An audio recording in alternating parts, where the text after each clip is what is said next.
আপনাদের মাঝে আসছি। আমি সকলের কাছে শুনি যে নেত্রকোনা থেকে খনন করে এবং নদী করে আসছে, এবং নদী করে আসতে আসতে প্রায় বিশকা পার হয়ে এবং মজমপুরের সীমানার কাছাকাছি আসছে।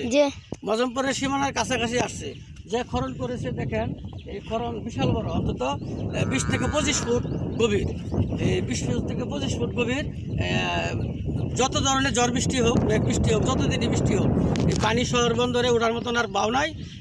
যে ব্যবস্থাপনা করা হচ্ছে, কাজ করা হচ্ছে, এবং এই অল্পতেই দেখা গেছে যে কাশীগঞ্জ, ওই বিশকা, নেত্রকোনা, বিভিন্ন জেলা এবং ইউনিয়নে, বাসাবাড়ি, গ্রামে গঞ্জে পানি উঠে পড়ে অল্প বৃষ্টি হলেই।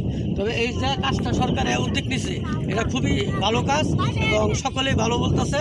এবং এই কাজটা সকলেই যদি কাজটা করার জন্য সুযোগ দেয় এবং যেভাবে কাজটা করে যাচ্ছে, এবার যদি কাজটা দেখা গেছে বিশকা পার হয়ে যাবে এবং এই আমাদের এই কাশীগঞ্জ পার হয়ে যাবে এবং গাছতলা পার হয়ে যাবে।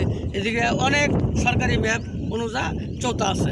এই চৌতাওনা যদি ওই কাজটা করে যায়, তাহলে আমি মনে করি যে শহর বন্দরে আর পানি জমবে না, পানি উঠবে না।